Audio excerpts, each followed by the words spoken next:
കേരളത്തില് UDF വലിയ പ്രതീക്ഷയാണ്. പ്രതീക്ഷ എന്ന് പറഞ്ഞാൽ പോരാ, അമിത പ്രതീക്ഷയാണുള്ളത്. കാരണം മുൻപൊരു കാലത്തും ഇത്രയും സമയം പ്രതിപക്ഷത്തിരിക്കേണ്ടി വന്നിട്ടില്ല. തുടർച്ചയായി 10 വർഷം. മുൻകാലങ്ങളിലൊക്കെ നമുക്കറിയാം കേരളത്തിന്റെ രാഷ്ട്രീയ സാഹചര്യം എന്ന് പറയുന്നത് LDF, UDF, UDF, LDF ഇത്തരത്തിലാണ് പോയിക്കൊണ്ടിരിക്കുന്നത്.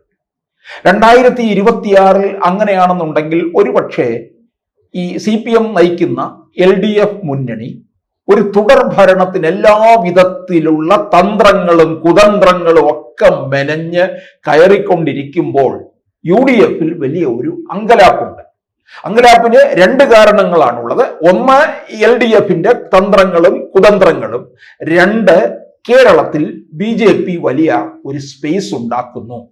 ഈ സ്പേസ് ഉണ്ടാക്കുന്നത് കോൺഗ്രസിന്റെ സീറ്റ് നഷ്ടപ്പെടാൻ ഇടയാക്കും. നമുക്കറിയാം BDJS കേരളത്തിൽ രൂപീകൃതമായി കഴിഞ്ഞപ്പോൾ BDJS മത്സരിച്ച ഇടങ്ങളിൽ UDF-നാണ് നഷ്ടം ഉണ്ടായിട്ടുള്ളത്. അതുപോലെ നഷ്ടം ഇവിടെ BJP നേടുമ്പോൾ അത് കോൺഗ്രസിന് UDF-നായിരിക്കും നഷ്ടം ഉണ്ടാകുക എന്ന് മനസ്സിലാക്കുന്നുണ്ട്. അതുകൊണ്ടുകൂടിയാണ് UDF അങ്കലാപ്പ്. UDF അപ്പോൾ 2 തരത്തിലാണ് അങ്കലാപ്പ്. എന്നാലും അവർ ആഞ്ഞ് പരിശ്രമിക്കുന്നുണ്ട്. പ്രതിച്ഛായക്ക് മങ്ങലേൽക്കുന്ന തരത്തിലുള്ള പല പ്രവർത്തന രീതികളും ഒക്കെ കോൺഗ്രസിനകത്ത് നിന്ന് ഉണ്ടായി. അതിനെയൊക്കെ തമസ്കരിച്ചുകൊണ്ടാണ് മുമ്പോട്ട് പോകുന്നത്. ശശി തരൂർ വരെ കേരളത്തിലേക്ക് ഇറങ്ങി മുൻനിരയിലേക്ക് വന്നിരിക്കുകയാണ്. കേരളത്തിൽ മുഖ്യമന്ത്രിമാർക്ക് കോൺഗ്രസിനകത്ത് ക്ഷാമമില്ല എന്നുള്ളത് നമുക്ക് കൃത്യമായി അറിയാം. ഒരു മാസത്തിൽ ഒരു തവണ മുഖ്യമന്ത്രിയാകാൻ തക്കവണ്ണമുള്ള ഒരു പട തന്നെ അണിനിരക്കുന്നുണ്ട് അവിടെ. ഇത് എന്തായാലും CPM-ൽ നിന്ന് പല സീറ്റുകളും പിടിച്ചെടുക്കുക എന്നുള്ളത് കോൺഗ്രസ് കണക്ക് കൂട്ടുന്നുണ്ട്. അതിനേക്കാൾ ഇവർക്ക് ഇവരുടെ തന്ത്രം എറണാകുളം ജില്ലയും മലപ്പുറം ജില്ലയും ഇവരെങ്ങനെയും പിടിച്ചെടുക്കുക. മൊത്തത്തിൽ ഈ എറണാകുളം ജില്ല എപ്പോഴും നമുക്കറിയാം ഇവർക്കൊരു അനുകൂലമായിട്ട് മാറാറുണ്ട്. LDF തരംഗം കേരളത്തിൽ ഉണ്ടാകുമ്പോഴും ഒരു പച്ചത്തുരുത്തായിട്ട് അവർക്ക് നിൽക്കും. പിന്നെ മലപ്പുറം അത് ലീഗിന്റെ ജില്ലയാണ്. മലപ്പുറത്ത് തീർച്ചയായിട്ടും അവിടെ മലബാർ പ്രദേശത്ത് പോലും കോൺഗ്രസ് സ്ഥാനാർത്ഥികളെ വിജയിപ്പിക്കുന്നതിന്റെ പിന്നിലുള്ളത് മുസ്ലിം ലീഗിന്റെ കരുത്താണ്. അപ്പോൾ മലപ്പുറം ജില്ലയിലെ എത്രത്തോളം സീറ്റ് ഇവർക്ക് കൊടുക്കുന്നു അത്രയും സീറ്റ് ഇവർ കിണഞ്ഞ് പരിശ്രമിച്ചത് നിയമസഭയിൽ എത്തിക്കാൻ ശ്രമിക്കും. അവര് ലീഗ് ഇത്തവണ കിണഞ്ഞ് പരിശ്രമിച്ചുകൊണ്ടിരിക്കുകയാണ്. അതാണ് നമ്മൾ നിലമ്പൂരിൽ കണ്ടത്. കാരണം ഇവർക്ക് ഭരണത്തിൽ വന്നേ പറ്റൂ. ഇനി അധികാരമില്ലാതെ തുടരാൻ കഴിയില്ല. അതുകൊണ്ട് നമ്മൾ ലീഗിനെ പറ്റി പറയുന്നത് തൃശ്ശൂർ വരെ ഉള്ളൂ, തൃശ്ശൂരിന് അപ്പുറത്ത് മുതലേ അങ്ങോട്ടുള്ളൂ, ഇപ്പുറത്തേക്കില്ല എന്നുള്ള രീതിയിലാണ്. അപ്പോൾ അതുകൊണ്ട് എറണാകുളം മുതൽ തിരുവനന്തപുരം വരെയുള്ള CPM-ന്റെ ഒരു 20 മണ്ഡലങ്ങളിൽ എങ്ങനെ പിടിച്ചെടുക്കാമെന്നുള്ളതാണ് UDF നോട്ടമിട്ടിരിക്കുന്നത്. ഒരു 20 മണ്ഡലങ്ങൾ. അപ്പോൾ ഒരുപക്ഷെ ഈ എറണാകുളവും മലപ്പുറവും അവർക്ക് തൂത്തുവാരിയാൽ കഴിഞ്ഞാൽ പിന്നെ അവിടുന്ന് ഇങ്ങോട്ടുള്ള CPM-ന്റെ അധീനതയിലുള്ള ഈ മണ്ഡലങ്ങൾ കൂടി പിടിച്ചെടുത്തു കഴിഞ്ഞ് മറ്റുള്ള ജില്ലകളിൽ നിന്നും കൂടി ആയി കഴിയുമ്പോൾ ഇവരുടെ കണക്ക് ഏതാണ്ട് ശരിയായി കഴിയും. അധികാരത്തിലേക്ക് വരാനും സാധ്യത ഉണ്ട് എന്നുള്ള രീതിയിലാണ്.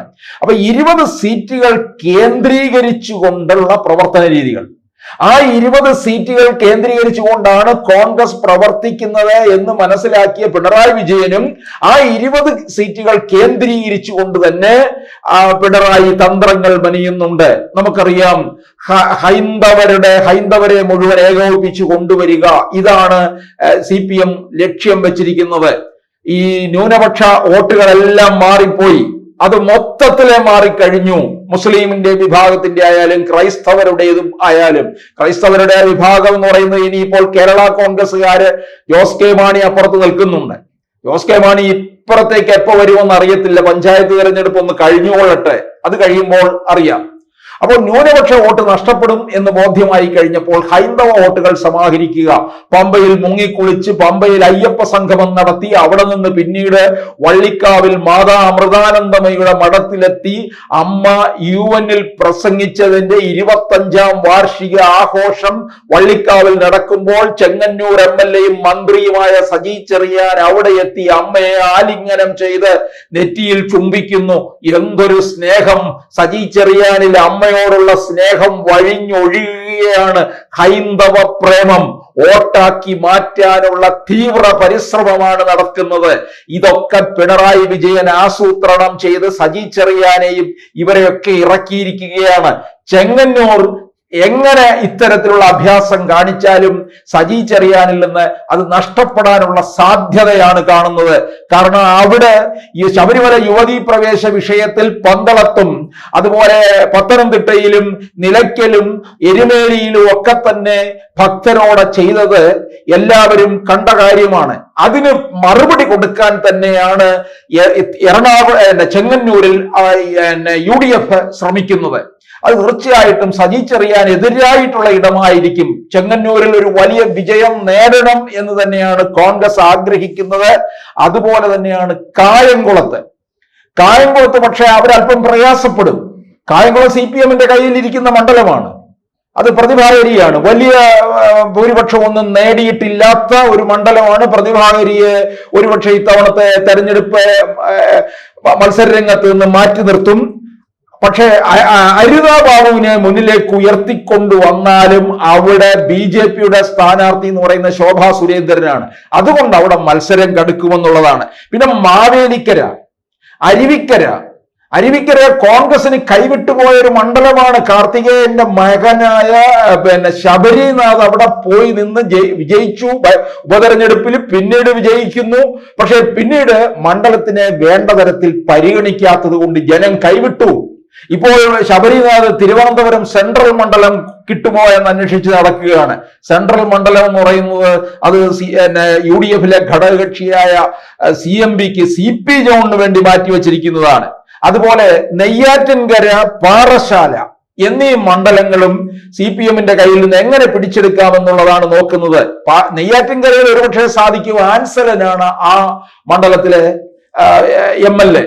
അവിടെ വേണ്ടത്ര തരത്തിലുള്ള പ്രവർത്തനങ്ങൾ നടക്കുന്നില്ല എന്നുള്ള വ്യാപക പരാതിയുണ്ട്. അത് ആൻസലിന് തിരിച്ചടി ഉണ്ടാക്കും. നെയ്യാറ്റിൻകരയിലെ ഹരീന്ദ്രനാഥ് മികച്ച പ്രകടനം കാഴ്ചവെക്കുന്നുണ്ട്. അതിനെ കവച്ചു വെക്കാൻ കഴിയുമോ ഇല്ലയോ എന്നുള്ളത് കണ്ടറിയണം.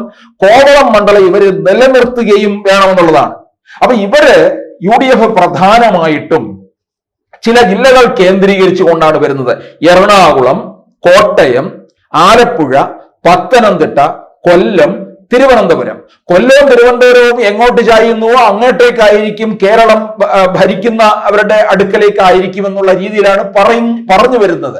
ഇവിടെ കൊല്ലത്ത് നമുക്കറിയാം CPM-ന്റെ അടിത്തറ പോയിട്ടുണ്ട്. അവിടെ M മുകേഷ് MLA ആണ്.